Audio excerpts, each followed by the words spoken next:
So, a very big welcome, everyone, to the regular meeting of Pennine Ham. Good to see you here this evening, and a very good evening to those of you who are watching us on YouTube alongside our viewers live on Zoom.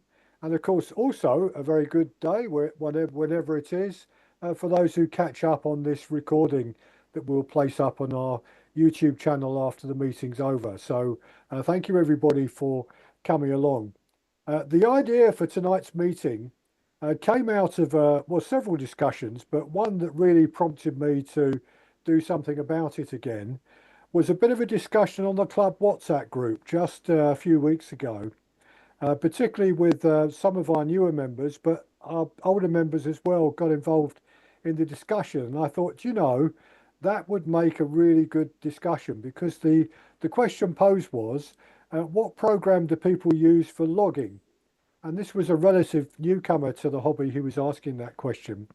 And everyone was giving their own ideas about what they thought was the best or the easiest to use and the one they enjoyed. And it went on for quite a few bits of message. And I suddenly thought, actually, there's something here we could all learn about this. And I did remember, and I had a quick look on Anthony K8ZT's fabulous website and the list of presentations that you've done, Anthony, and saw that you did one specifically on logging software for amateur radio software logging. And so I thought Anthony's definitely the person to do it. So that was what prompted me to drop a note to Anthony and say, would you be free?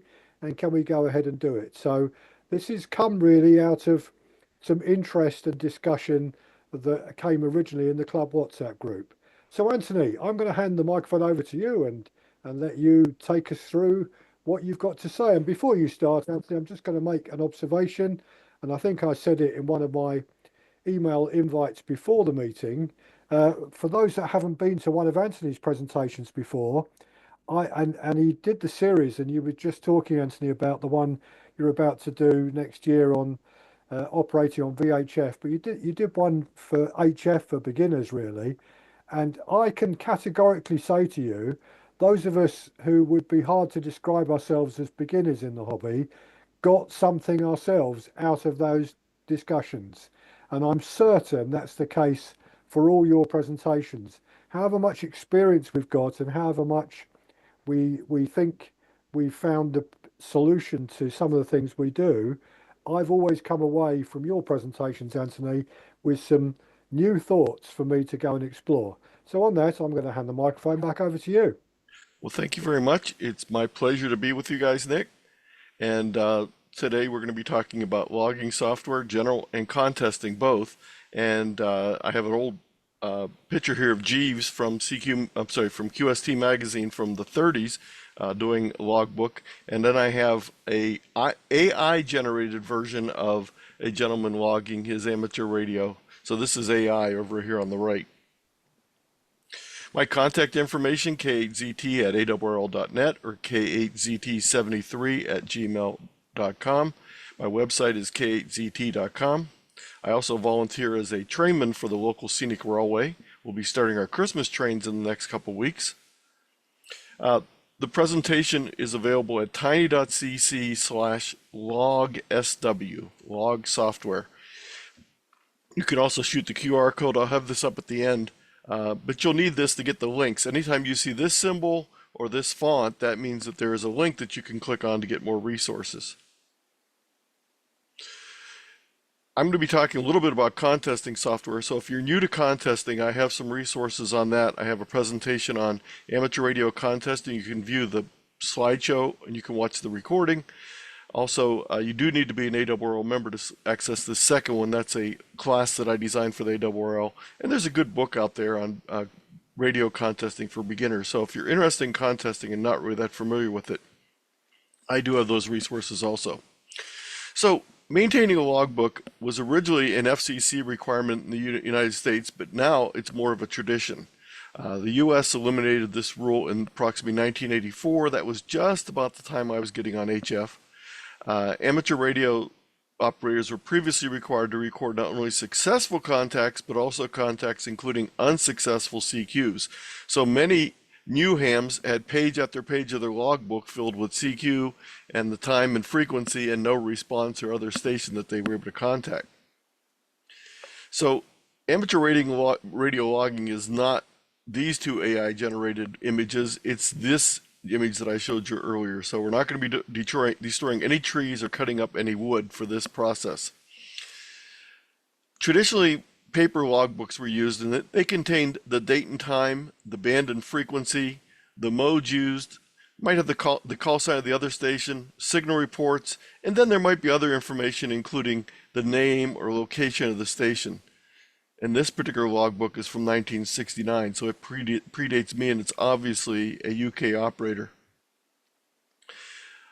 Logbooks were so popular that you could buy a wide variety, and also they were quite often given away as swag from various amateur radio manufacturing companies. So you could have an ICOM logbook, a Kenwood logbook, a Yaesu logbook, etc.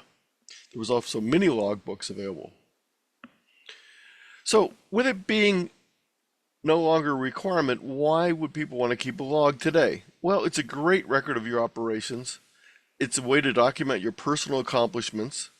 It provides the ability for you to facilitate exchanging QSL cards, both outgoing, incoming, and both electronic and paper versions. It's also a great service for others who might ask for QSLs, even if you're not big into QSLing yourself. And it reinforces memories, friendships, etc. And this is a young ham in 1960 logging, and I happened to give this program to a group in the greater New York area, and they knew this ham. They recognized this picture of him. In addition to records of QSOs and fruitless CQ calls, many stations also maintain log information, including installation of new radios, antennas and SWR measurements, feed line installation and measurements. How long is that coax actually that runs out to my beam? Other station equipment, and the one thing that is still required in the United States is that you keep a log of when you have guest operators operating your station. It's also helpful for noting when you've achieved awards. Many people would circle their last state that they worked or their 100th country. Paper logs for both general and contesting were the norm before the use of computers became common. Contesters as a group were one of the biggest forces in spurring the development of software for logging. They wanted something that was fast and accurate. Most casual operators were just fine with paper. Back in the paper logging days, if you were doing a contest or a multi-operator event, you would often use dupe sheets. This would let you know stations that you'd worked. It's no longer necessary with current logging software because you can see in a glance that you've already worked a station, but in the old days you got to keep not only a log, but a way to check and see whether you've worked a station already. Often a separate person was required to do the logging and the duping. This is an example of a typical dupe sheet.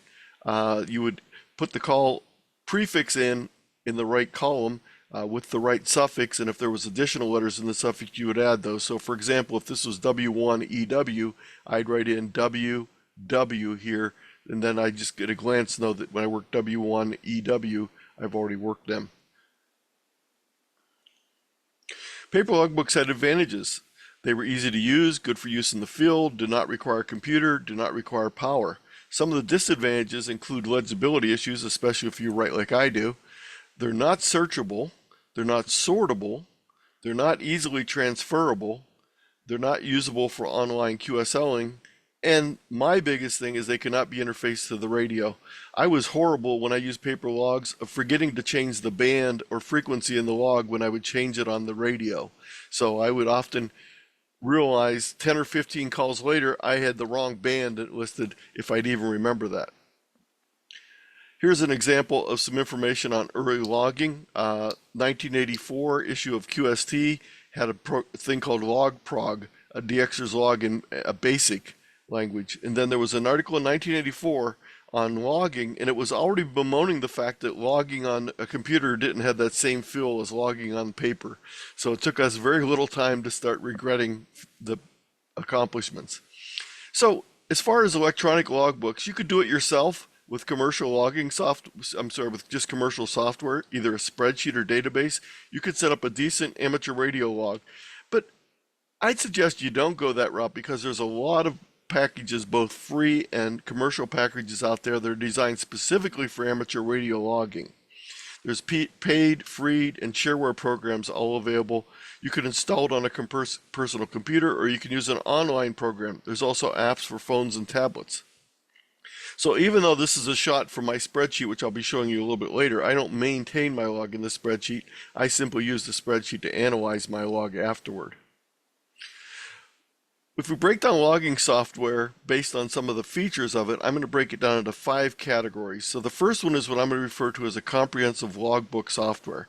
This is a software that lets you log your contacts, keep track of QSLing, export, import, possibly be interfaced to your radio, etc. And I'll talk a little bit more later about why you probably want at least one comprehensive logbook software in your tools. Another type of logging software is contest logging software, specifically written to help you work contests. And we'll talk about that a little bit. There's also some other packages that I'm going to refer to as other operational packages, such as WSJTX, which we use for FT8 and FT4, actually has a built-in log in it. So some programs have the logging built right in. So if you're using WSJTX, you're automatically creating and updating your log each time you make a contact. The great news is that that log is very easy to export to your comprehensive logbook software via something called an ADIF file, which we'll go into more detail later also. FLDigity also has a built-in log. Category number 4 is what I'm going to refer to as station management software or logging suites. These are logbook programs plus other tools. Probably 2 of the best known examples of this are Ham Radio Deluxe and DX Labs. These not only have logging software, but they have additional software such as digital communication software, mapping software, etc.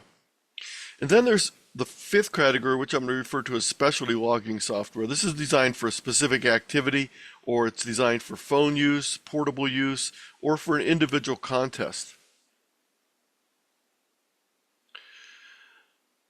There's a number of reasons that contesters were more enthusiastic about computer logging than the rest of hams. It was very speedy and efficient, which are both very important in competition. It even had a very slight advantage. It could be the difference between coming in first and finishing second if you were using paper logging software, because you could easily tell who was a dupe and who wasn't in a matter of seconds instead of using that dupe sheet I showed you earlier. It also helps prevent mistakes. It would reject call signs that didn't have enough characters in them, wrong frequencies, wrong bands, wrong exchanges, etc. It also helps you avoid dupes. Contesting software features also include automatic dupe checking, keyboard and other shortcuts or macros to send information, such as sending a signal report or sending your call sign. They help avoid common logging mistakes. And one of the things that was never possible with a paper log was they give you an immediate display of your current score. In the olden days, you had to go through and count everything up and add everything up and then figure out your score. It's very easy to see a running score with a contest logging software, which can sometimes be the incentive to go further. It's remarkable if you're at 97 contacts how you won't stop at 97. You're going to work those next 3 to go over 100. And then once you get over 100, you want to work until you get to 110 and so forth. Some of the other features that enhance operations with these computer programs are radio interfacing to read and or change the frequency, DX cluster or reverse beacon network spot integration, CW keying, voice memory keying, display of current statistics such as worked or needed multipliers, and your QSO rate. One of the features that's often available in these contesting softwares and some other logging software also are band maps. This is an example of a band map from N1MM, a contesting logging software. It shows the frequency the radio is currently tuned to, but it's also showing me a number of spots or potential stations that I can work. This comes from 3 different locations: stations that are coming in via DX spots, stations that I've worked already, and it also provides me a multiplier status. So this is in the CQ Worldwide, which is coming up this weekend, by the way, the phone version of that. The green means it's worth 2 multis, in other words, both a zone and a new country. The blue means it's worth 1 point but no multiplier, and the red means it's worth a single multiplier and a contact. So I've already worked zone 40, but here's another station in zone 40 that I can work for another multiplier. You can also change frequencies by simply double clicking on one of these and jumping to that frequency. So let's talk about the difference between contesting and general logging software. General logging software has detailed information on the contacts. Contesting software just has the minimum needed information for the contest. So we're not worried about the address of the station or their name or anything like that. General logging software allows you to manage QSLing records, both sent and received. Contesting log software gives you the ability to calculate the contest score. General logging software contains all QSOs over time. So from back in 1981, when I first started using my logbook, up through yesterday, I have all my contacts in one place. Contest logging just has the information from that single contest I'm working. General logging shows previous contacts with the station. Well, contesting logging does too. It's known as dupe, so it shows you when you have worked a station either on the same band or on a different band. General logging software is configured for all types of QSOs. The contest logging software is specifically designed for the contest you're operating. So if it's just a phone contest, it'll just be doing phone. If it's just a CW contest, and so forth. General logging software keeps track of award categories such as worked all states, DXCC, VUCC, etc. Contesting software, on the other hand, shows potential and worked multipliers, countries, states, counties, etc. during the contest. General logging software lets you import and export and interface with other software. Contest logging software produces a very important file that's called the Cabrillo file or .log file. That's the file that you need to send in to the contest sponsors to enter the contest. And we'll talk more about the log formats later. It also allows you to export an ADIF file to import into your general logging software. So the nice thing is all the programs I'm going to be talking about today all support import and export via ADIF or Amateur Data Information files. So what programs are available? These are computerized logging software that support Logbook of the World from the ARRL. Most programs do, but there are a few that don't, so I did not include them in here. And you see there's a wide range of prices, everywhere from free to, I think, $90 for some of these different programs. The good news is all the programs that aren't free, I think all have a demo version that you can try out for free. So if you want to try a program out, you don't need to make an investment. And the nice thing is if you started one program and decide you want to switch to another program, you can simply export as an ADIF file and import it into the new software. So there's no problem in switching or using multiple logging software as long as you're comfortable doing the ADIF import and export. Now, with all these out there, you're going to say, well, Anthony, which is the most popular ones?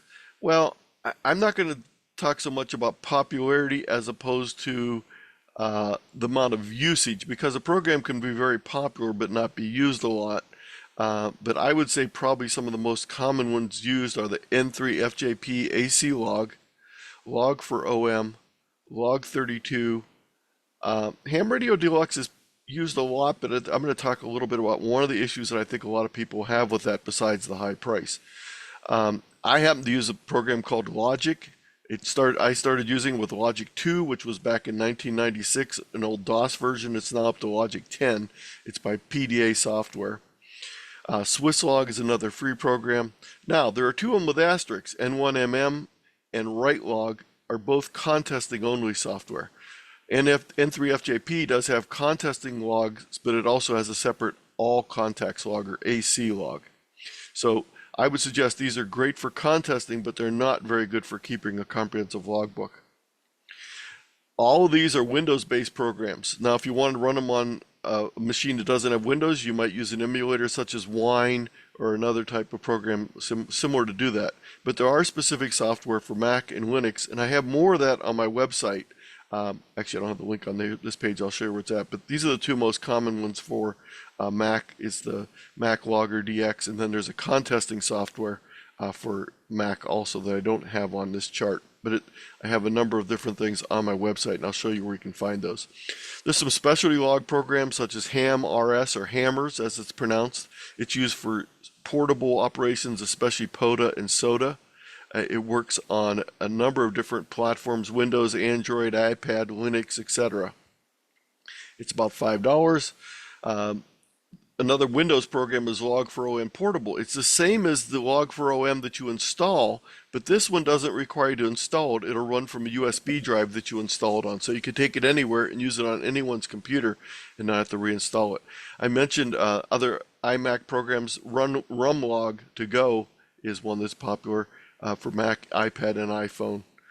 This program, Fast Log Entry, FLE, is not so much a logging software, but it's a way to bridge going from paper logs to computer logs. When you're putting all your information into a computer log and you have many, many paper books, it's very tedious.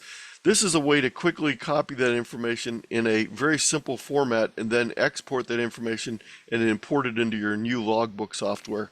So it's just designed as an intermediary step to make it easier to go from paper to electronic. Fairly new program, Ham2K Polo. It stands for Portable Locations. It's very popular new program for POTA and SOTA, and it just came out about, maybe 9 months to a year ago. It was in the beta version, but it's not in beta anymore, and it's available for free, and it works on a number of different devices. There's some Android-only software. There's NetLogger, which is a standalone internet active net management logging software. It's more designed for managing nets as opposed to doing everyday logging. There's also a PHP application called Wavelog, and it's derived actually from a piece of software called CloudLog.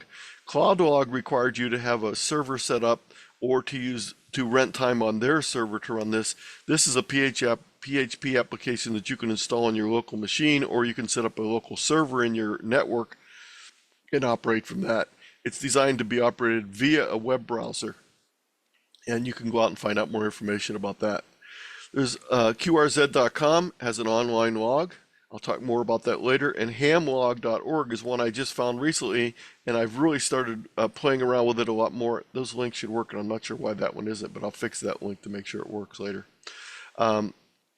Hamlog phone app is an Android and iOS app, and Ham Radio Log is another one. These are both phone apps.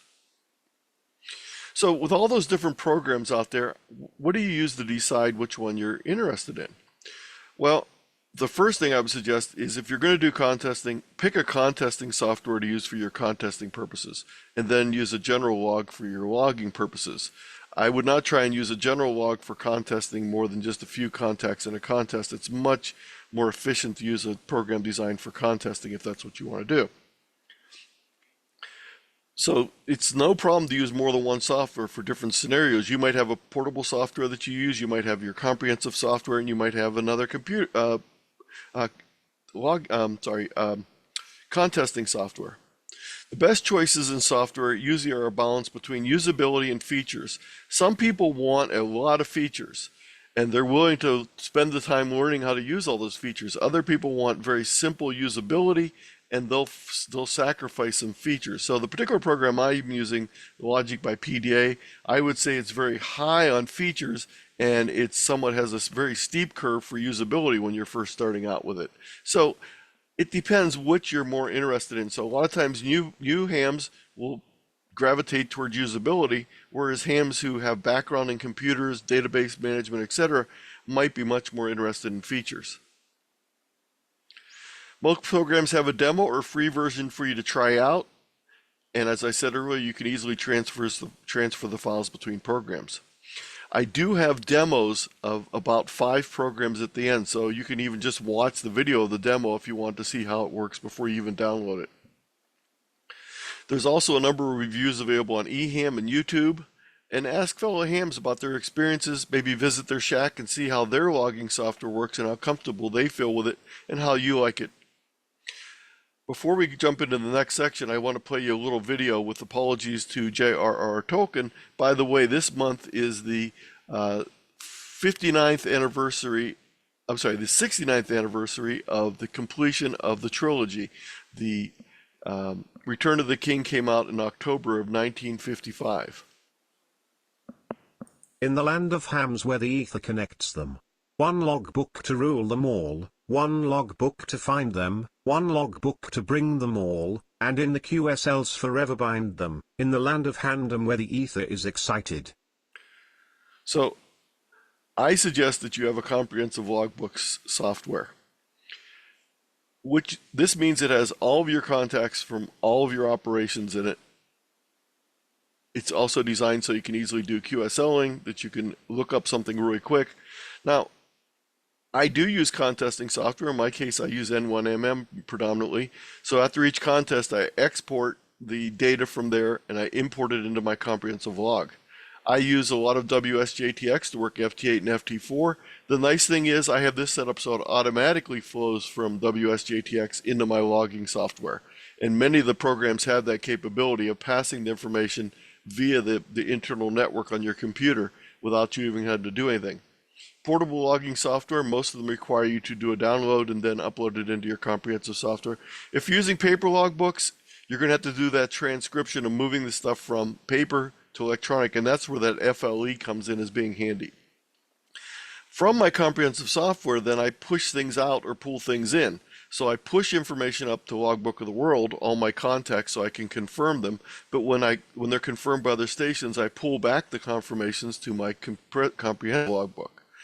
Most logbook software has a way to do this built in, so it's only a matter of clicking a couple buttons, and it takes care of all that for you automatically. Same thing with EQSL. I do the same thing with that. Now, ClubLog, I simply push the information up, but there's another way to do it too. I can actually use ClubLog to pull the information directly from Logbook of the World, so I don't even need to push this up. QRZ.com, I push the information up. The funny thing is I have the digital information goes up automatically because I have it set up so that it also pushes it directly into there. So I need to push up every once in a while my information, and I can do that one of two ways, either from my comprehensive logbook software, or I can download whatever I've already uploaded to Logbook of the World down to QRZ. So all these communicate with each other in some fashion. But the main purpose is I have everything in one place. So why do some of these other solutions not work as a comprehensive logbook? Some people try and make them work, but I'm going to tell you from experience, it's going to be frustrating and it's not going to work. And why is it not going to work? Well, if using N1M, the contesting software, to keep track of all your logs, it's impossible or almost impossible to find a contact when you want to look one up, because they're going to be spread through all the different contests you worked. So you're going to have to figure out which contest you worked them in, which year, and then you can find it. So you're going to have, it's like having a bunch of logs all on paper stuffed in a big box, and then you'd have to look through all of them to find what you want. Also, there's no way to handle paper or incoming Logbook of the World QSLing. Now, you can handle the outgoing. You can push it directly from N1MM up to Logbook of the World and do that, but there's no way to handle the incoming. QRZ is very similar. A lot of people say, well, QRZ's right there. I can simply put my logs in there, or I can export them from my log to QRZ. It's online. I can always access it. The problem is, I think one of the biggest problems is there's no way to interface your radio. So you got to put the frequency or the band in manually each time you do it. You can't just pull the information from the radio. And as I told you before, I'm very bad at forgetting to change that. There's also no way to handle paper or incoming Logbook of the World QSOs. And one of the problems with almost all the online programs, there's no way to do data backup. So if the program goes away for some reason, let's say the person who owns QRZ closes it tomorrow, and that's the only place you're keeping your log, bye-bye log. It's all just went away. So I would suggest that you have, if you are using QRZ, at least be downloading copies of it too as ADIF files so that you can keep somewhere. So let's talk a little bit about contesting software. If you're an avid contester, you're going to want to add a contesting software. So what's the most popular contesting software in the world? It's N1MM. These statistics were from 2019. It was 49.3% of the single sideband CQ worldwide entries were N1MM. The second highest was N3FJP, a commercial software, and then WinTest. So these were the three by far the the most common. Now, some of these are older programs that are still being used, like trlog and writelog. And I don't know much about UCXlog. I've never really played around with that particular one, but it did have 3.5% of the people. As I said earlier, if you click on this link, it'll take you out to my webpage where I have a whole section on contesting, and there's contesting software, contesting resources, etc. here. So if you're looking for contesting information, I have that link there. Oh, by the way, you can click on any of these to go out to any of these software. If you want to take a look at any of this contesting software, you can simply click on these links and it'll take you out to the home page for each of those particular programs. So if you want to explore any of these, Skocum Logger, by the way, is a Mac logger. Rumlog is a Mac logger. SD, I think is a Mac, but I'm not positive on that one. So features in most general logging software include radio interface capability, also known as CAT, for computer control. The software reads the frequency and mode from the radio. The software can also change the frequency and mode of the radio. Many of these are also linked to call sign database lookup, either from online sources such as QRZ, HamCall, or HamQTH, or if you don't have internet access, you can use a local resource such as a CD-ROM of call signs. Most of these also contain award tracking, things like worked all states, DXCC, grid squares, IOTA, etc. They have incoming and outgoing QSL management capabilities, electronic QSLing tools, DX spotting support in band maps, DX prefix lookup, distance and bearing calculations, and many of these also have the ability to do CW keying. By simply typing on your keyboard, you can key your radio. Electronic QSLing capability, paper QSL card printing, live data exchange with digital mode software such as WSJTX, the ability to see previous contacts, other times you've worked at station, contact sorting and filtering, data import and export, comprehensive backup safety. I would suggest you back up your log into a backup file and then keep that backup file in two places. One locally, but then another one. I keep mine up on Google Drive, but you could also do it on Dropbox or anything else like that. So that way I make sure that not only do I have my log locally, I also have it online on QRZ.com. I also have it backed up on my backup files go up to Google Drive. So I store at least one other additional backup on a remote site.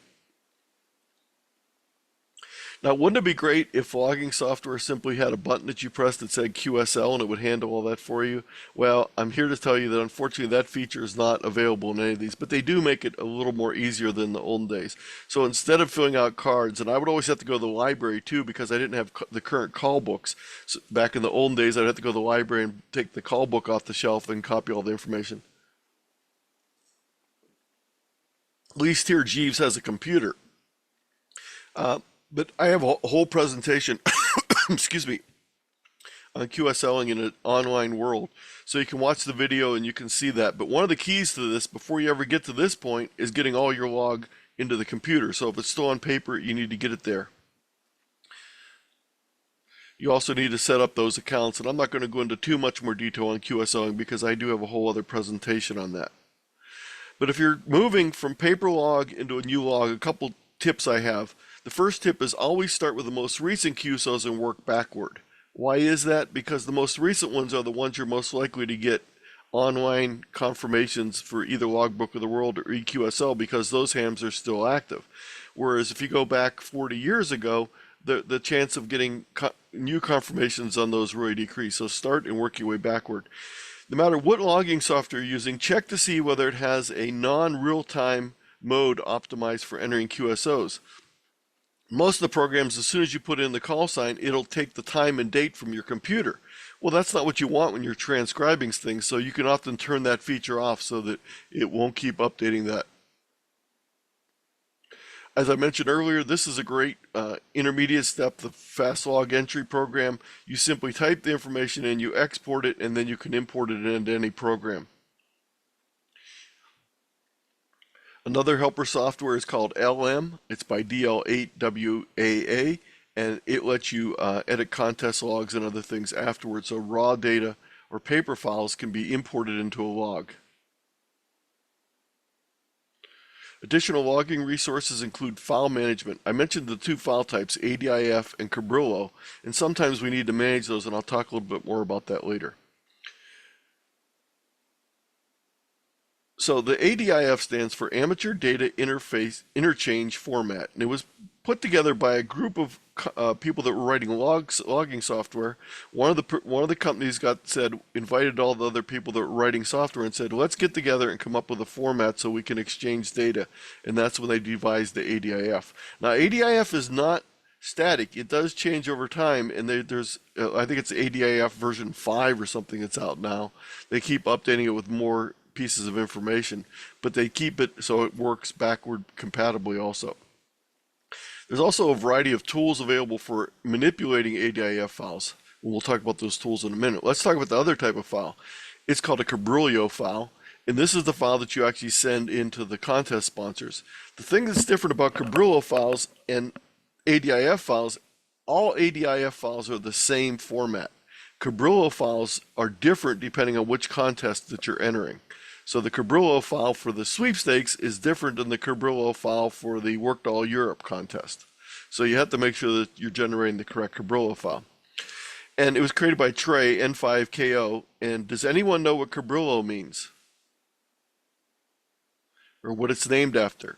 Well, when Trey was designing it, he didn't want it to be associated with any one organization or any one product. So he looked out the window of his apartment and he saw a college sitting there, and this college was named Cabrillo College, and so he named it after that. So it's the Cabrillo Sea Eagles or Seahawks or whatever it is that it's named after. So it has nothing to do with amateur radio. So these are all tools, and you can click on each of these links. This is the ADIF standards page that tells you all about it. Actually, I was wrong. It's version 3.1.4 is the most recent version, and it tells you what changes have taken in those. There's ADIF Master. It'll let you convert ADIF files into CSVs, CSVs into ADIFs. It'll let you combine multiple ADIFs, split ADIFs into different segments, etc. This is a free program. It also lets you do some limited Cabrillo generation, so you can generate Cabrillo files for some contest using this to take an ADIF file and convert it into a Cabrillo file. There's other ones in here too, ADIF to Excel converter, 81 ADIF to CSV. So you can play around with all these different programs. They are all designed for manipulating ADIF files or Cabrillo files, converting them into other types of files, or splitting them or merging them. All these programs will help you out with things like that. So these are the log demos, and you can go in here, and some of them are videos from the manufacturers.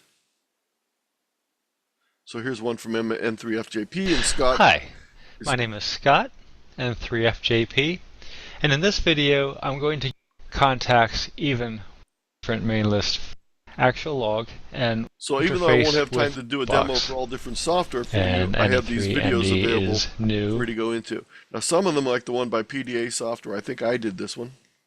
Up the log No, this is by the person that created it.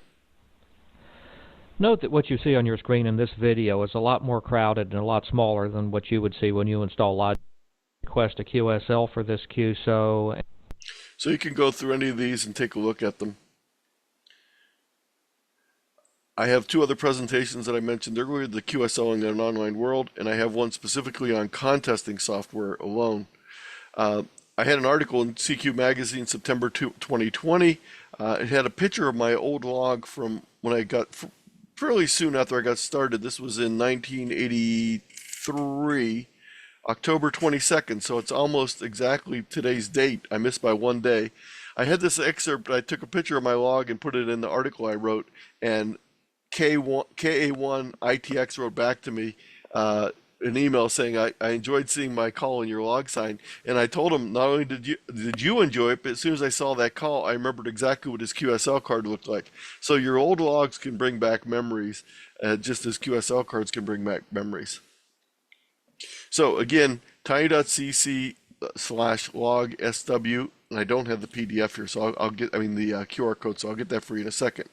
But wait, there's more. There's an addendum that has the demos of the software. This is a video I made myself.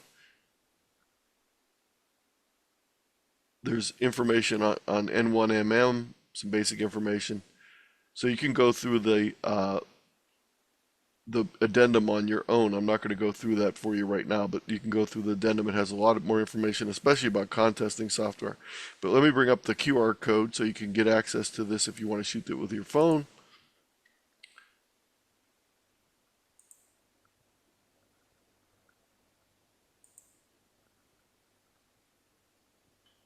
And I will be happy to take questions. And I'm going to do a couple live demos here too, so I'll leave that up for a few seconds and let you figure out if you have any questions or comments, and then I'll go ahead and demonstrate some logging with a couple of different programs.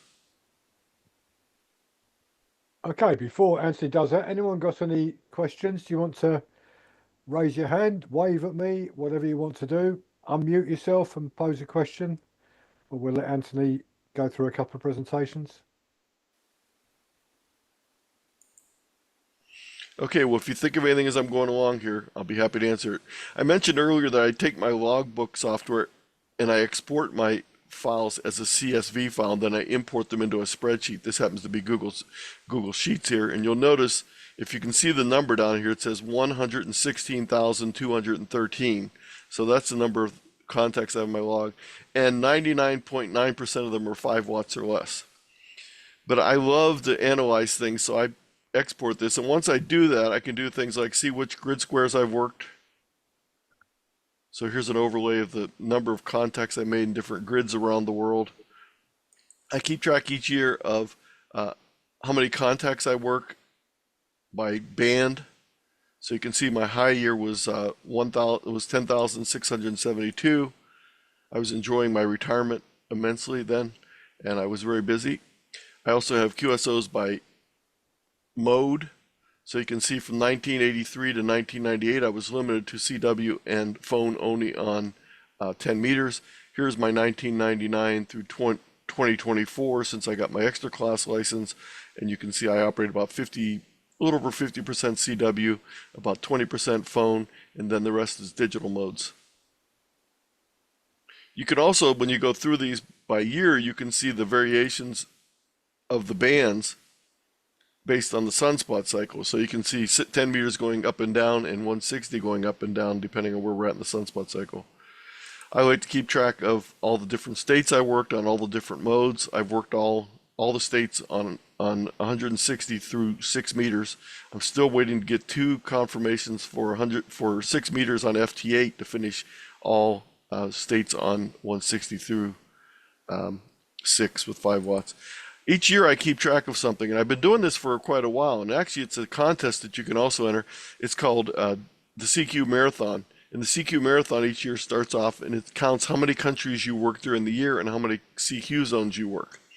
But I've been doing this for years, keeping track of each year, the DX I work. So on January 1st, I worked BY, I worked Cuba, I worked Portugal, Madeira, and so forth. And right now, I am up to country number 180 because I worked the Vatican on Sunday. I also do the same thing with worked all states to see how long it takes me to get to my worked all states. This was a slow year. I didn't get my worked all states until the 9th of January.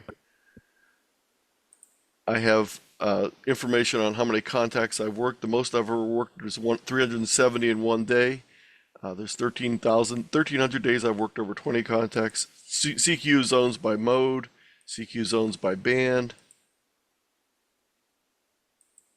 I'll skip over a couple of these. DXCC by mode for all the different DXCC, and you can see I'm at 332 total right now. Unfortunately, not all confirmed. I'm at 322 confirmed. DXCC by band. CQs, I'm sorry, let me jump over here a minute. I also keep track of the different call signs they worked. I've worked PJ2T 307 times. I'll probably work them another 5 times this weekend for the CQ Worldwide. And, well, that's the kind of thing I love to do. I love to play around with data, but any other questions? Okay, so this is the logging software I use, and I'm going to change the share here to make it a little bit easier to see, hopefully, because I know that's a little hard to see. So let me go into the advanced share and do it by portion of the screen. And I can zoom in a little bit so you're not seeing as much, and it'll be a little bit bigger.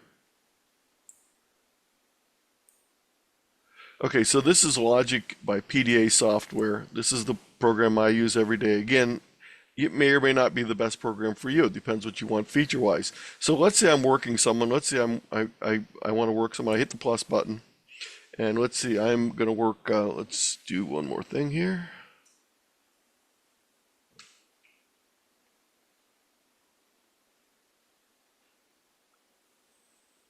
Okay, so let's say I work Michael over there in Ireland's EI6JMB. So I press the tab key and watch what happens. I'm even going to zoom in a little bit more so you see this a little better. So what it does is it goes out to logbook of the it goes out to QRZ and looks up Michael's information. It pulls that information in. It also puts in the mode I'm operating for my radio. It also pulls the frequency for my radio. It puts the time and date in, and it puts the band in. It also has a place for me to put in my power. I can also put in my rig. I do this in batches, so I'm not doing it all the time. It also tells me his CQ zone, his ITU zone. And if I go up here a little bit more in the information section, it shows me that Ireland is 49 degrees from here. It tells me what time of day it is there. It tells me what the other information. I could even bring up the weather there if I want to see it, or the sunset time. Also, I have another tab window hidden behind here. It pulls out information from the QRZ, and if the person has pictures on their QRZ page, I can simply go over to the picture tab. I can grab this picture and drag it in there, and now I have a picture that I can save with that QSO.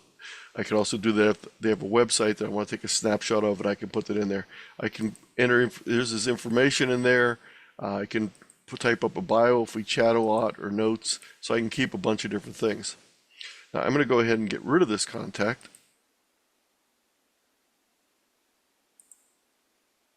As soon as it gives me mouse control back, it's fighting with this other window.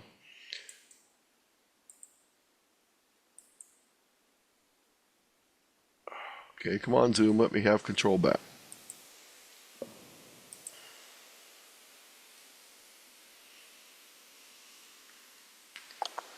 I noticed this the other day when I use the advanced feature, sometimes it doesn't let me get control of my stuff back. Okay, so I took that back out. Sorry, I didn't work you, Michael. What they're going to do that on the air.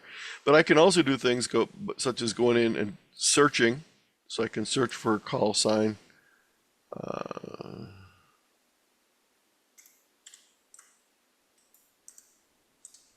Or I can also search by a date, but I'm going to search by a call sign, and it'll show me PJ2T. And over here, there's another little log that shows me all the different times I've worked that station before.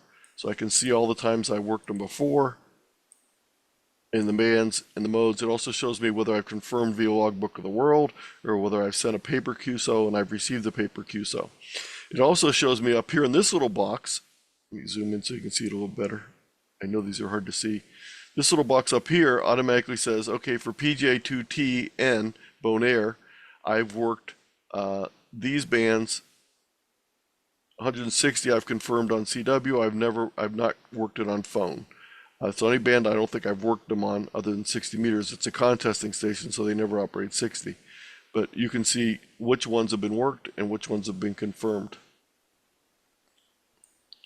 If it's a U.S. state, there's a similar chart I have right here for states. It shows me what I've worked. So let's say I do another jump here and look for N0NI.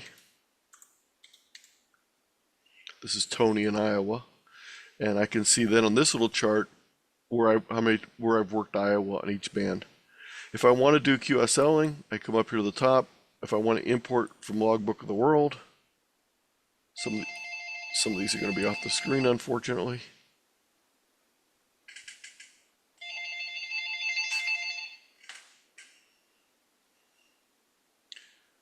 So I hit this little button right here.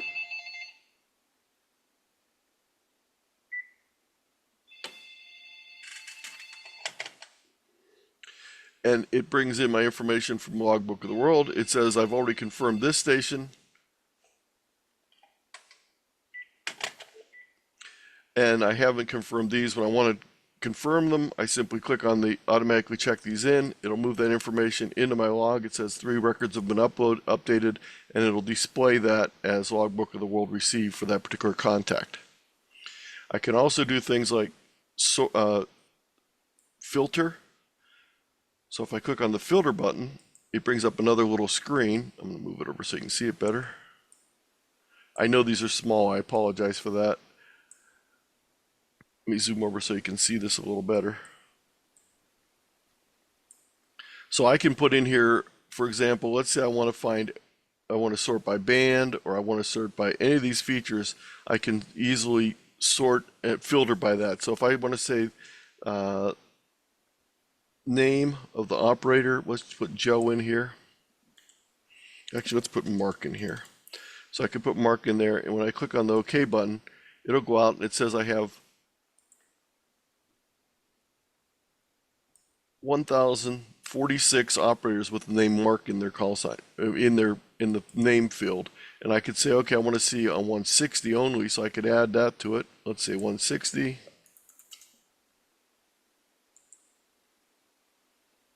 And now it shows I have 235 records that have 160 contacts with the name Mark in the name. So I can do that for states, I can do that for bands, I can do it for anything I want. When I'm done, I can clear all that. So that's just some of the features. Now, let me bring up another program here real quick. This is N3FJP. I do the entering down here.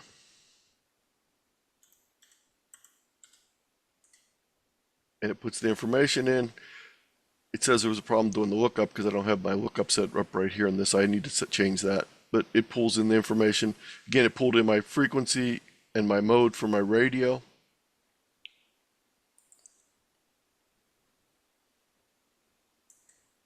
I hit escape to get rid of it because I didn't really work that. So this is a little simpler. It still has a lot of features. It has a search feature. It doesn't have quite the filtering features that the other one does, but it also handles EQSLing and Logbook of the World, very similar to the way the other program does it. Doesn't have as many windows. It's one big window. By the way, in the other program I was showing you, let me close this. In this other program I was showing you, no one's will look the same because all these windows are customizable and you can change the color background. So you saw that it was all gray in the other program. I just have liked this purple all the time for this one window. So you can set it up any way you want and you don't have to have all the windows open. Now, if we open up another program, this is a computer contesting software. It's N1MM.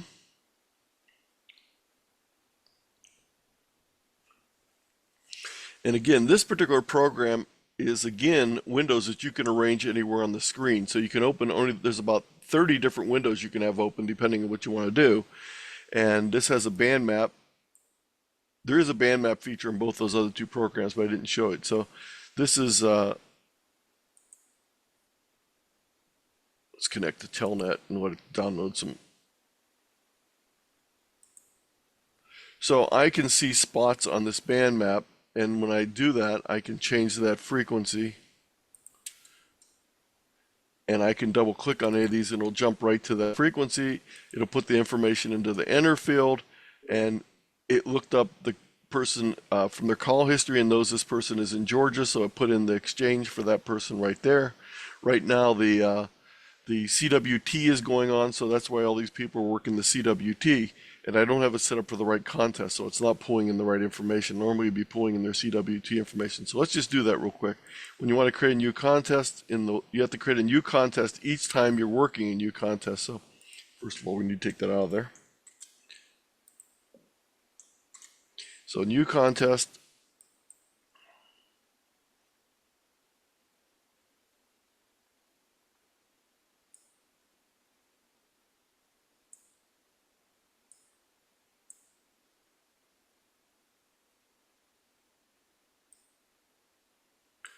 Okay, so let's say we're going to work the CWT. There's a big list of contests. As you can see, this supports many, many contests.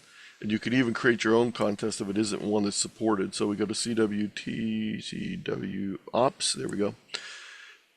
I can put in my power level. I can put in my exchange. I'm going to be my first name, which is, when I'm contesting, is not Anthony because it's too long and I don't like Tony. So it's AL, which is my initials. And I'm going to be in Ohio, so I put that information in. And I'm told I also want to use the call history file. This is a file that shows all the history of previous times a contest been worked. So it'll give me exchange information as I go along. So now I have the new contest set up. Now we can zoom out a little bit and see this contest. So if I double click on one of these stations, it puts it in here.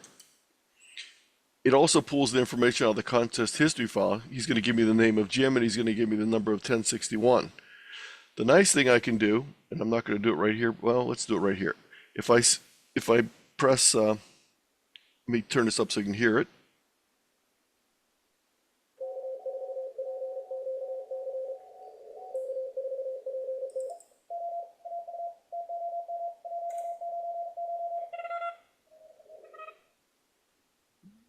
So let me do that again.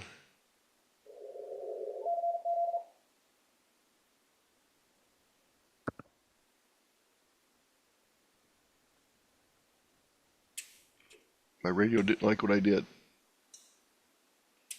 Got to restart it. Okay, so there's Tom in the background.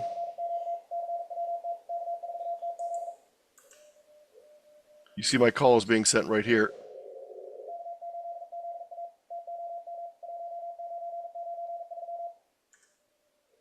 I'm sending the exchange 59 AL Ohio.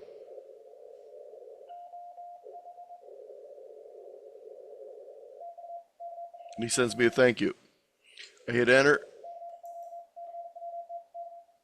Puts the call sign in there, and I've worked that station. So when you're contesting, it makes it a lot easier. Notice I only hit a few keys to do most of it. Now, if his exchange was different, I could have changed that, or if he didn't have an exchange, it showed up in the contest history. And see, if I go there again, it shows that I've already worked him. It's gray now, it's a dupe. So this is just an example of contesting software, and I have a whole presentation on N1MM. You can watch the videos of me presenting it, and you can also go through the slideshow. So if you're interested in contesting software, I have a lot of information on that. But that's why using contesting software, if you really want to get into contesting, makes it so much easier. Let's change bands. I can change bands that way. I can use the control and the arrow key to jump to the next available station. I could listen to them, work them, and then go on. And I can just jump from one to another, to another, to another. And I'm not even touching the radio. I can set up what I want to send with each of the different F keys. So when I'm searching and pouncing, I have these all set up to send the message. And the last one, I can even send commands to the radio. I can send it a cat command for SWT42, which on the K3 means hit the spot button. So I can actually center the station by zero beating them by hitting that F12 key without leaving my keyboard and reaching up for my radio. Okay, I think that's enough demo. Unless you have specific questions, I'll be happy to show anything that you have questions about. I don't want to run over too long here, or Nick will never have me back again. You're absolutely fine, Anthony. Should we take down your screen share, Anthony, and just open the room up and see if anyone have got doing that right questions now. to what you've done? Yeah, that would be There we brilliant. go. Yeah, I mean, what Anthony, I mean, I have to say that your program you're using for logging, wow, the information you can put on that is incredible. But let's open up the room. Who's got a question, comment, observation, ideas that have arisen from what Anthony said? Who wants to go first? I think Michael wants that QSO with you, Anthony, so over in Ireland. Definitely. Everyone's gone very quiet now. Well, I've I'm- definitely Yes, realised go that on, Keith. Go, Andy first, then Keith. Go, Andy. I've just definitely realised that I need some general logging software because I do contests obviously like on M1MM and upload it straight to QRZ. So from what you've been saying, Anthony, I'm much better having some general software, aren't I? And then I've got it seems much easier to do to control everything that way. And moving the ADIF file from one to another is very simple. In N1MM or whatever contesting software, just export it, import it into your other program, and you're ready to go. And then most of the software handles Logbook of the World and EQSL, so it's just a couple more clicks to do all that from once you get it in there. So I do really strongly suggest that.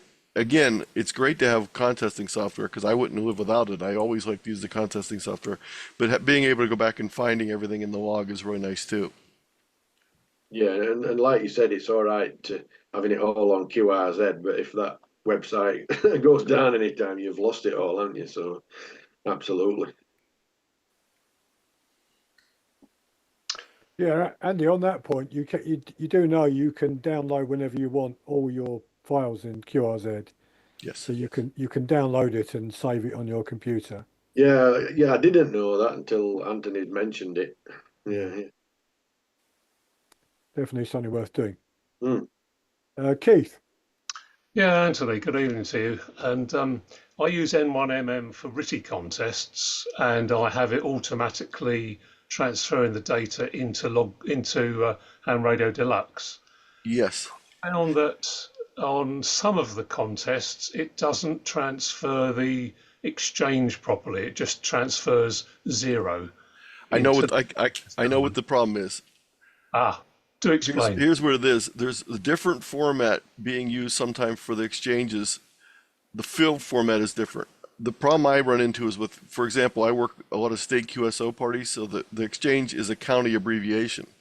My logging software doesn't want the abbreviation, it wants the full county name. So quite often there's a mismatch between the data types that are being used in the contesting software and in the logging software. So what I need to do for that particular problem is that fortunately AC1, what's this called? AC1, I'm going to forget it. It's in my tools section. I have that in there. AD1F is the gentleman's name. No, it's not. It's AD1C is the gentleman's name. He has a program that lets you take an ADIF file, and before you transfer it, it'll massage county names from abbreviations into full names. I don't know if there's something similar for the problem you're running into, but I'm guessing that that's what it is. The field type in logbook in N1MM is not matching up exactly with the field type in QRZ. Yes, some of them do work, but the one last weekend, the Japanese RTTY contest. What was the exchange in that one? It's the age. That's what I thought, yeah. And I think that's what it is. I don't think the age field matches. So instead of transferring my age to each of them, it just does an incremental count. And on the received exchange, it just inserts zeros. But some of the other contests, it does it correctly. But I'll have a look at that. Yeah, but I think that's where there's, I think it's a mismatch between the format of the exchange field. It's thinking it's a serial number instead of an age. Right, gotcha. I mean, I have in the past, a couple of years ago, I did raise not a complaint, an issue with the N1MM team, and they did actually resolve it by looking at it and say, yeah, you're right, we'll modify that. So I'll try that again, I think. Yeah, and for any of you that have not used N1MM, it's an open source and it's supported by a number of different people. So that means a couple things. That means, one, that they're always working on it. Two, means that there's always updates almost every week. But also it means if you have a problem or a suggestion, you can send it to the development team and they will hopefully fix it. So that's one of the nice things. I have a strong suspicion, Keith, what's happening with that age field. The way the Japanese contest handles it is if you put no age in, or if you want to use all zeros, it supports 0 as the default age in that contest.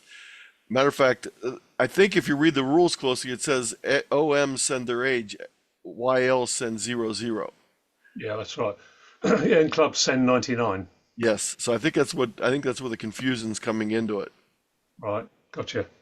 Thank you. You're very welcome. Yeah, thank you, Keith. Anyone else with a question or comment to Anthony? I would very much suggest that you do go and have a look at and download the entire presentation, because as you saw when Anthony was taking us through the screens, there's a fantastic array of material that he's brought together linked to that presentation. So you need to just make a note of the tiny.cc slash log SW, tiny.cc slash log SW. Go and download that presentation and then go through it in your own time. And then that gives you an opportunity, because what Anthony's done with us tonight is give us, you know, very, very quick snapshots of these things. Yeah, thanks, Anthony. Yeah, that's it. You know, that what you'll find in that presentation, as he showed us, is on the screen there. There are little links to other bits of information, so you can go and look in more detail of what you're looking at. And actually, I didn't show this last slide here.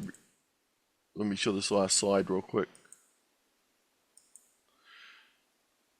So this is the link to all of my slideshows, all my presentations. I don't record any of them myself. They're ones that have been recorded by other groups. But if you go out to tiny.cc slash K8ZT-P, it'll bring you to this page, and I have a listing by topic. So these are all beginners topics, and here's the one that Nick was referring to earlier, the Beginner's Guide to HF, 4 hours worth of that, the UK version.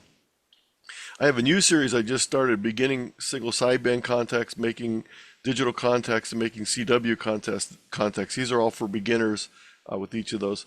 I have stuff on buying amateur radio equipment, call signs, contesting, clubs, CW Morris, Long Island CW group, which I'm a member of, and I do presentations for them, DXing, field day, food, I love to cook, FT8, FT4, general information, HF, historical, interviews, logging, operating, QRP, QSLing, etc., etc. Then there's another tab on here also that says alphabetical, and this has all the individual presentations from the previous page, but just all in alphabetical order, and they're not broken down by topic.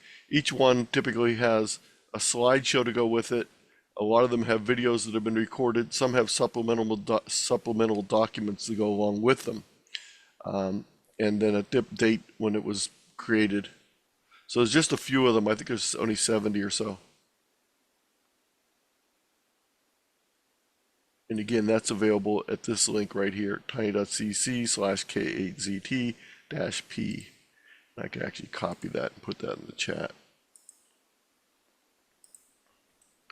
And if you belong to another local club and you'd like a presentation, I'd be happy to do a presentation for your club.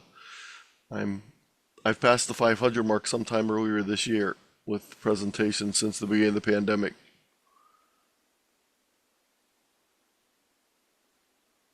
That's some going there, Anthony.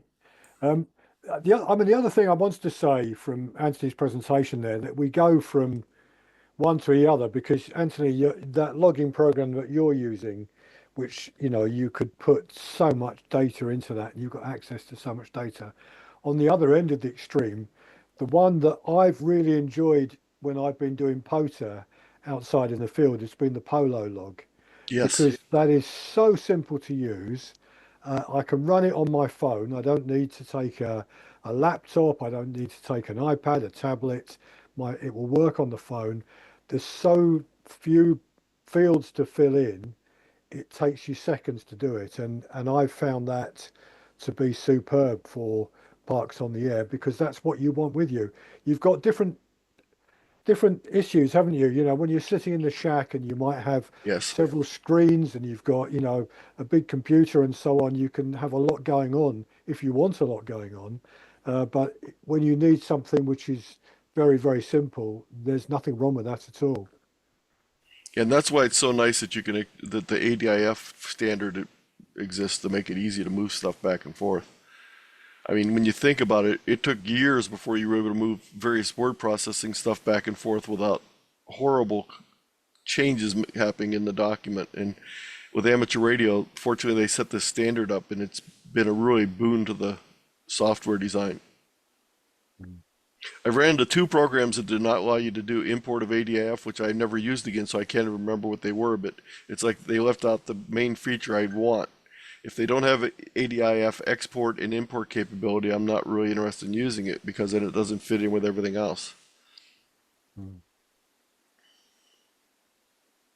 Yeah, I think that's right. I think you've got to use programs that do provide some links and ability. I mean, the more you can automate, as you say, if a program will, you know, put information or draw information from QRZ, it will send information up to Logbook on the World, it will import the data from there.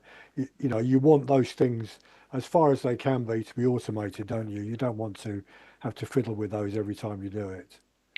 So let me just show one more thing on the screen here. I found this one thing I always do, and that's why I love doing presentations, is I get to find new things. So every time I do a presentation, I'm always updating everything.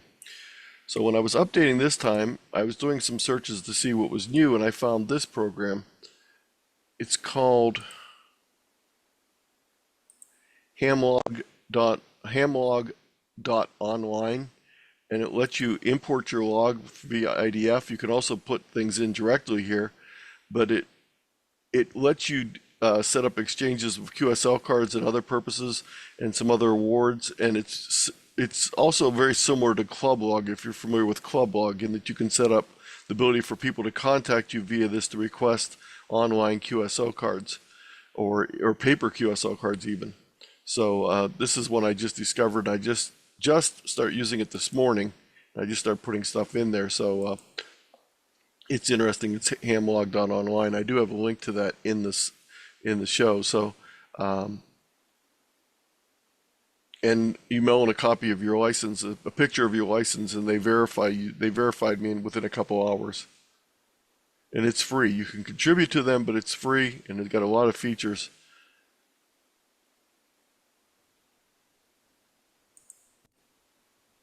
But I always discovering new. Yeah, go on. Sorry, Nancy, finish your point.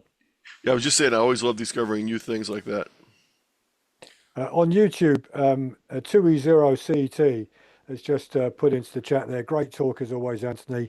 Thank you. So we've got people who came here tonight specifically to find out where they can go and look for, you know, some ideas for programs to use. I mean, the other thing I would say is, and that was the danger of that discussion we had that I was telling you about, Anthony, that led me to saying, come and give us your presentation about what's out there, is that at the end of the day, whatever the program is you're using, it's got to be one that you like to use.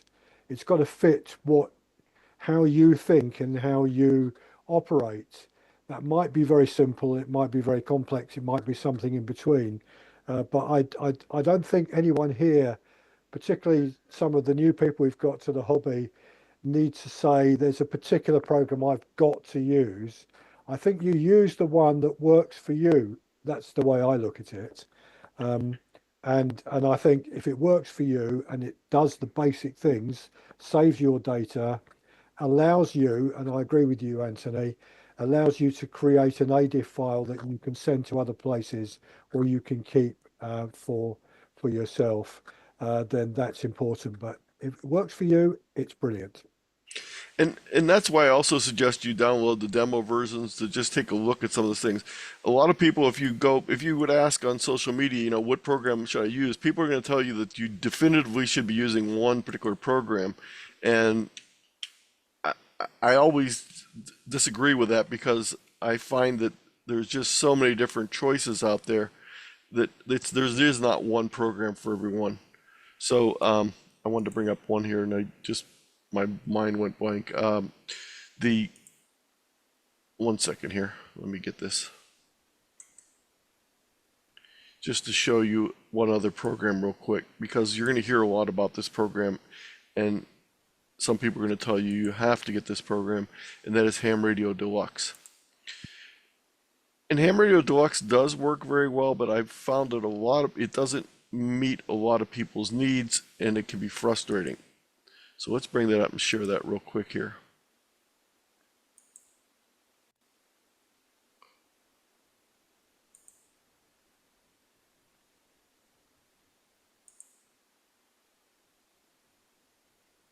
I didn't disconnect the other program, so it's going to give me it's going to shout at me here because I don't have my other program disconnected.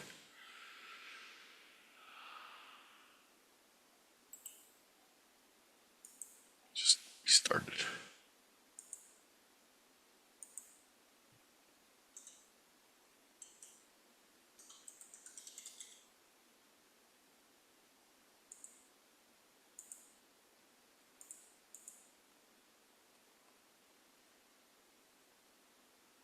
I probably have 20 different logging softwares installed in here because I'm always getting questions from people in the club and I need to be able to look and be able to help them out. So I don't want to connect to the radio. Actually, I can do that. Let me just close this other program real quick.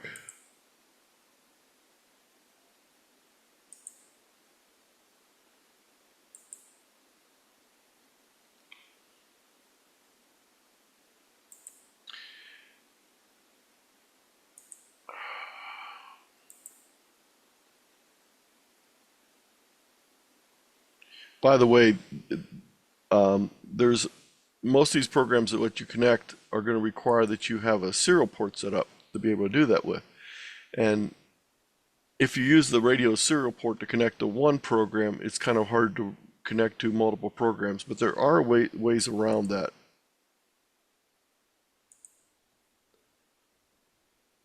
Okay, so this is an example of the Ham Radio Deluxe, and it has a lot of different features. And a lot of people like this band map feature it has. I can't get this to come down off the top of the screen.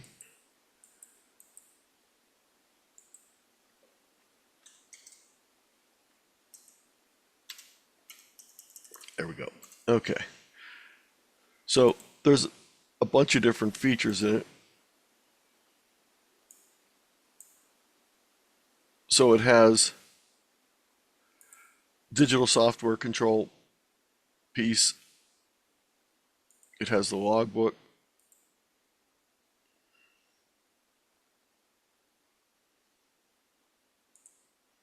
I'm using the demo version right now, so it's not going to actually have my logbook here, but it will bring up a logbook.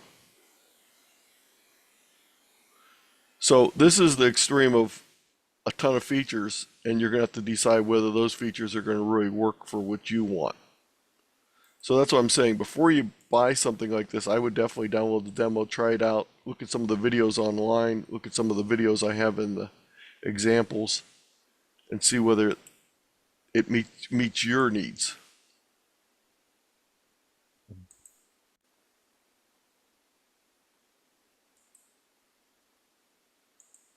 Yeah, I think that's the key, isn't it? I think you and I are making the same point, Anthony. For everyone in the room here looking, thinking, I'm going to look at something else. What works for one person isn't necessarily going to work for you. That's what we're saying, I think. Yeah.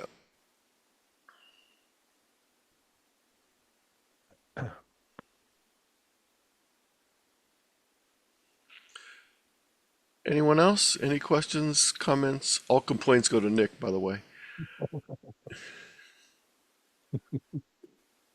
Yeah, anyone else got anything before we round this off? Yes, go ahead, Jeff. Okay, thank you very much, Anthony. That was very interesting, clarifying, learned some new things again. And I think I have to review my log strategy. Okie doke. Some of the more recent things that I've received by mail is QSL cards by mail, and there seems to be 3 players in that field. There is a Dutch guy who is doing that. I think the Spanish National Society, and I discovered today that also the Turkish National Society is delivering that, although I cannot make anything out of their website because it's a Turkish. But anyway, from Turkish stations, I receive also this kind of electronic QSL cards, and that seems to be very easy. Yeah. The problem is some of those are not valid for some different awards, depending on who you're working with for awards. So that's the problematic part, and there's not one standardized place. Now, the one thing that I talk about a lot in my other presentation, I'm not going to bring it up on the screen right now, but there's something called OQRS, OQRS stands for Online QSL Card Request. So it's a way to get a paper card without having to send a self-addressed stamped envelope, without having to send a QSL card. So what it is station, and first of all, there's no one place to do this. There's a number of places. Probably the most popular place is Clublog, but there's a number of places that do OQRS. And a lot of times for big DXpeditions, they'll do their own OQRS on their website. But basically what you do is you click on a couple buttons to confirm that you're in their log. And once you do that, they then either require you to send payment, typically in the form of PayPal, for a certain amount for getting direct cards, or sometimes they'll even have free cards available via the Bureau. So you don't actually send anything, and also you know for a fact that you've already in their log, so you're not going to send off a self-addressed stamped envelope, or actually when you're sending it off to a foreign place, you can't send self-addressed, you can send self-addressed, but you can't send stamped. So you're not going to send off a envelope with a 4 pounds in it or something tucked in there off to a station in some foreign country that may not have a very reliable mail service. And when it gets there, if it does get to that person, you turn out to not be in the log, you're out of the money, out of the card, and frustrated. With these online QSL things, they basically confirm before you make a commitment to pay for the card that you're in their log. And then you just do the rest of it. So 2 days ago, I got my card from Gloriosa, and it came from a post office box in France. So I went online and requested it. I think it was 2 pounds. I don't remember for sure, 4 pounds, but it was a lot less than it would have cost me to send my envelope there with my card in it and send something to get it back. So I've been doing OQRS quite a bit lately I do a lot of online stuff, but for some of the ones, some people don't have online QSL cards, and some of those people do have OQRS. So here's S01WS. What's this one here? This is another one I got recently. This one came from Poland. It was Tango 33 Tango out in the Pacific, and I did this via that method also and got my nice double-sided four-page card for contacts that I made in 2022. So that's called OQRS. And if you want me to do that program sometime in the future, Nick, I'd be happy to do the QSLing program also. Yeah. That might be interesting. Yeah, very, very interesting, Anthony. Thank you very much for that answer. And I'm Clublog, QRS, OQRS, and so on. That's rather new for me, so that might be interesting. Yeah, Jeff, when you make those, particularly those DX contacts, so the station that shut down at the weekend, PX0FF, that was running on the island off Brazil, I filled out an OQRS because I wanted their QSL card. It would be a nice QSL card to have. I do like collecting the odd DX ones, the real DX ones. Like the Rockall card, that was a lovely card. Yeah, like that one. Yeah, I mean I think, and I agree with Anthony, the comment there that, at one level you think it's quite expensive. I think the PX0FF was $5, which at one level is quite expensive. But as you say, if I've got to find a way of sending my envelope to that country, that's going to cost me almost $5 for the postage to get to wherever I've got to send it. And then nowadays it's very difficult. You used to be able to get these international reply coupons, but now they've virtually disappeared, and they're not in use in lots of countries. And it's not a particularly clever idea to shove in some coins or cash into a card when you're sending it off. So I think OQRS actually, when you look at the sums of it, if you want that QSL card, it's definitely worth going for. And I think that's a good tip that Anthony gave there. Okay, thank you very much. Yeah. I was not aware of that, but good thinking. Now, where you find the links to it, Jeff, for all these DXpeditions, and I know you work DX when you're running FT8. If you want one of those QSL cards from a DXpedition you've worked, if you just go and look on their QRZ page usually, or on their own website, you'll see on there a little place to search for whether you've made a contact. They usually use Clublog. Type in your call sign, the date and time and mode and and band of the contact. It will search the log. If you're in the log, it will then enable you simply using PayPal to get the QSL card. And I think that's a good tip. Very good tip. Okay, thank you. Yeah, I will try that. But yeah, I mean, I've also received these ones by email now. These QSL Creator, I think. Yes. Yeah, That's the Spanish one, isn't it? That's the ES one. true. And they're quite nice. But the only problem with those is they've gone into your email, and I guarantee to us, none of us have put them in a particular folder somewhere. So when you get QSL cards, and I still enjoy sending and receiving QSL cards. But even if they're in boxes, it is quite good fun sometimes just to spend a couple of hours, isn't it, rooting through the boxes of the QSL cards, and you come across people that, I mean, I found that way a few years ago when I was a young boy, teenager, and I had a weekly contact with a station in Kaliningrad who was a couple of years older than me at the time. And he was giving me Russian lessons for a year every Sunday morning on 20 meters. We had a contact, and I'd completely lost contact with him for 40 years. And I was searched through my box, and I remembered his call sign straight away, UA2WJ in Kaliningrad. Found his QSL card, and then went searching to make contact with him. And sadly, he's no longer active as a radio amateur, but he did remember me, and we exchanged some nice emails. So they are a nice bit of history recorded. If you're into history and into what we've done, it's so nice, isn't it? Let me just give a quick view of Clublog. Clublog is a free service that you can sign up for. And once you do this, you upload your logs to it, either as ADIF files or you can have them imported from Logbook of the World. And if you do something like click on the little DX charts tool here, it generates a chart showing you each band, whether you've worked the country, not worked the country, whether it's confirmed or verified. And one of the neat things is if you've worked it and it's not confirmed yet, you can click on it and you can go look and see whether the person lets you request the card.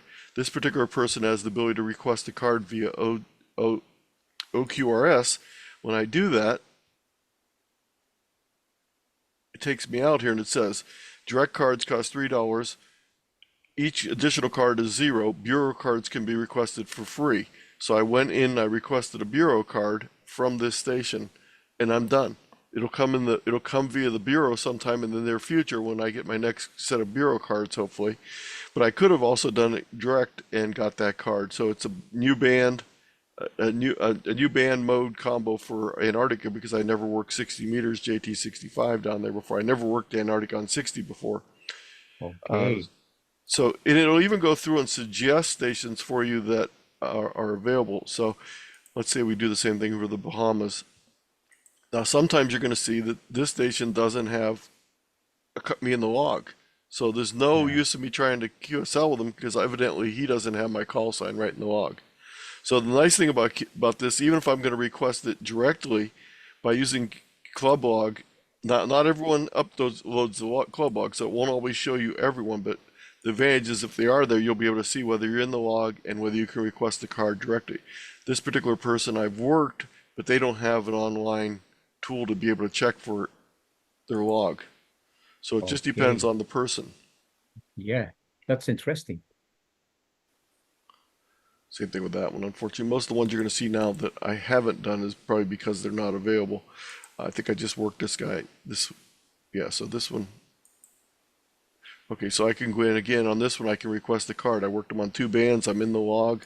I can go and I can request the card. And I've already requested this. But again, £3 and bureau cards are free. A lot of the stations don't have bureau cards for free. But the other thing you can do on Clublog, you can set up OQRS for yourself. So I get about 1 or 2 requests a month, and I only do free cards via the bureau. I don't send cards out direct, and I don't charge a fee. But you can set up OQRS. It's up to you whether you want to set up yourself to be OQRS capable by using Clublog. So take a look at Clublog, and there's a lot of features on that. Okay, thank you. Very helpful. You're welcome. Yeah, thank you, Jeff. Yeah, that's a nice little link to logging, isn't it? You know, confirming Yeah, contacts. yeah. Um, So basically, when I finish a contest, I have a routine of about 6 things I try and do fairly quickly after the contest so I don't forget. I export the Cabrillo file that I'm going to send in to enter the contest. I export the ADIF file, which I'm going to import into my log. I'm also going to send that ADIF file up to Clublog. I upload, once I upload to my log the ADIF file, I push up the logbook of the world request from my logging software.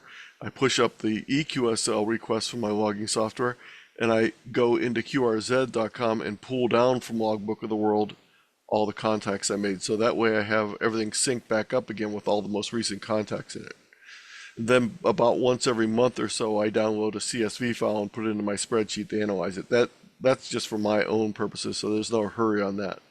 And then I do one more thing, and that's I back up that file from my contest logging software, the original contest log, to Google Sheets. I'm sorry, Google Drive, so I have a copy of that if I want to go back to that for any reason. yeah, that's all very good advice. I totally agree with that approach. And one of the reasons for doing that is, and I know we've got people in this room who do that, and over the years I've certainly done that. That you know you might not be entering the contest to spend 48 hours in CQWW, but you might be dabbling in the contest, particularly looking to make those contacts with, you know, parts of the world and stations you've never worked before. And it's good. It's a good, fun way of doing that. You know, if you're uploading your log afterwards, you're helping that station get its scores. You're also achieving something for yourself. And Anthony's right. Every one of us has made that first 100 contacts, and we think, well, I can make 50 more, and then you want to get to 200 and so on. And it can be slightly compulsive. Andy's nodding there, but but even if it's just saying, you know, I've worked my first, you know, VK9 station, or I've worked my first, you know, PJ station, whatever it might be in the world, you know, doing it in a contest is a great way of doing it. And one thing I want to say, especially for people who are just starting out, contesting, I talk about 2 different types of contesting. I have a whole presentation on contesting, of course. But when you go to the introduction to contesting, I talk about 2 different types of contesting. And that is competitive contesting, where you're trying to win, and non-competitive contesting, where you're just using the contest as a way to get more contacts, get new DX countries, etc. And there's nothing wrong with either one, whichever one you want to try. I was originally doing contesting for just to get more DXCC countries, but eventually I got to the point where I wasn't getting any more, so I started to consider, you know, operating to try and win and get better scores in contests. So take a look at the introduction to contesting one if you're interested in that sort of thing. And you can find out there's a lot of reasons to do non-competitive contesting. I say that probably the best one is to have fun working a lot of stations in a short time. And this is my friend Jim, WA3JAT, and you can see how much he's smiling because he just worked a new country.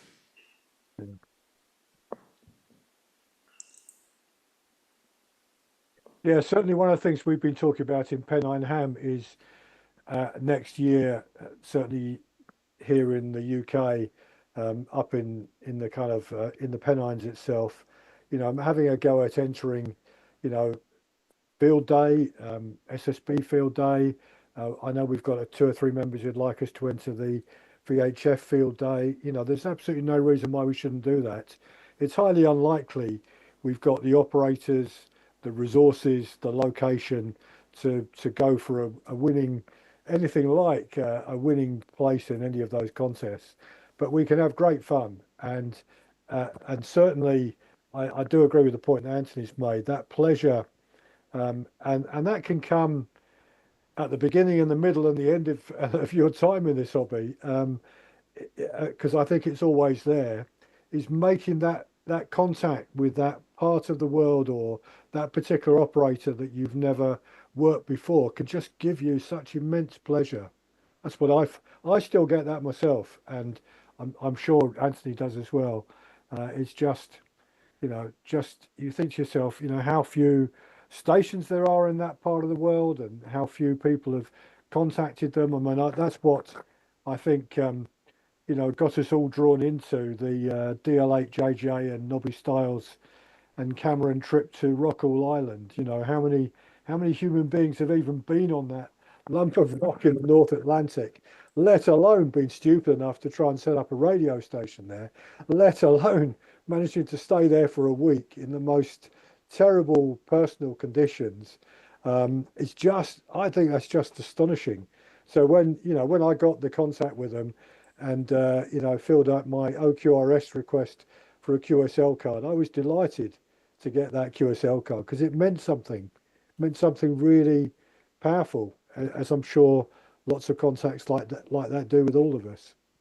I want to show you another slide here real quick. This is one I presented at Contest University last year, and this shows all the years that I entered the CQ Worldwide.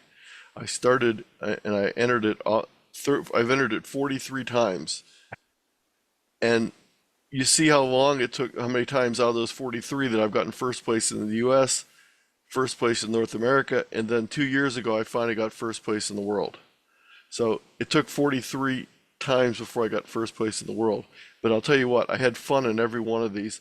And the interesting thing you'll notice is my highest score was not the year I came in highest in the world. I had twice as high a score and didn't finish first in the world back in 2011. And I've had a number of years where I had a better score than I did the year that I actually won the first in the world. So 43 entries, and this is CQ Worldwide, phone and CW both. So about 20 some in each one. And you can see the highest score I had was in CW, but the highest phone score I had, I came in second in the US, third in North America, and fourth in the world. I didn't even finish first. Were all of those QRP, Anthony? These are all 5 watts, yes. These are all 5 watts. Wow. Now, that also means that I'm only competing against other QRP stations. So that's one of the advantages. But I'll tell you what, the funny thing about this first place in the world, I did not call CQ one time in that contest. Those were all search and pounds contacts.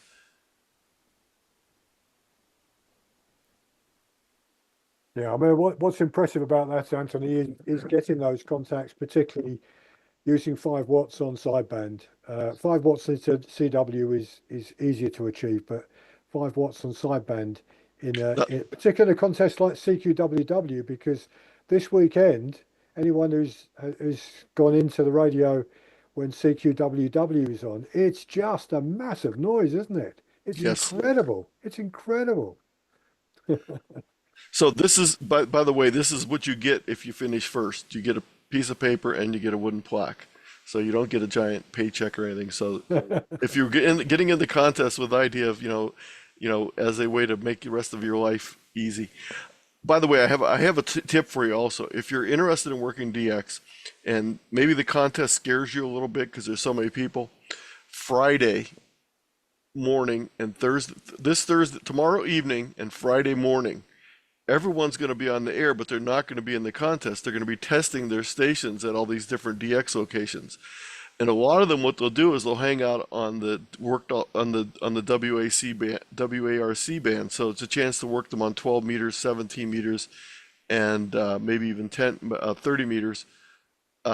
So don't forget the pre-testing dates of Thursday and Friday morning. Want a chance to work some of these stations. That's one of my tricks to getting some of these, especially on the other bands other than the contesting bands.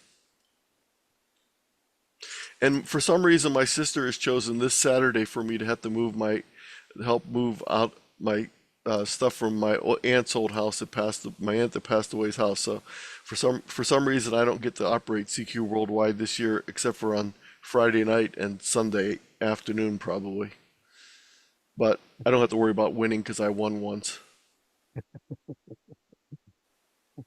I think it's for me, my experience is on the Sunday afternoon and evening, it's easier to work stations as I'm also working QRP. So the Sunday afternoon and the Sunday evening is easy. Yes. Yeah, you're right, Jeff. It's quietened down, and also lots lots of stations that are really competitive have already worked each other. So if you're a fresh call sign in there, then you're much more likely to make that contact. That's a good bit of advice there. Every year I hear ZD9 on Saturday and I can't work them, and on Sunday afternoon, no problem at all. Yeah, true.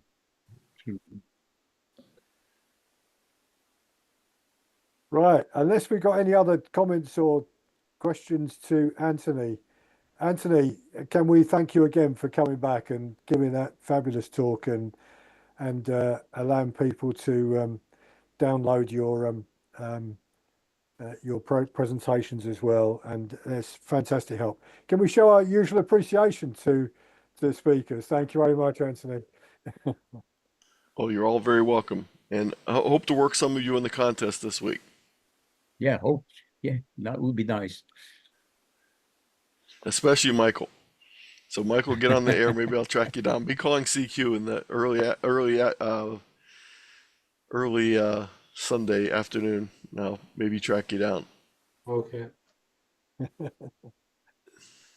Okay. On that note, I'm going to say a very pleasant evening to those of us that have been watching on YouTube. I'm just going to end the live link to YouTube, and I'm also now going to close the meeting that we've got on record. Thank Anthony again for coming along and delivering one of his superb presentations, and thank you everyone else for your contributions and questions, and hopefully appreciation of the meeting we've had tonight. So thank you again, Anthony. Oh, you're very welcome.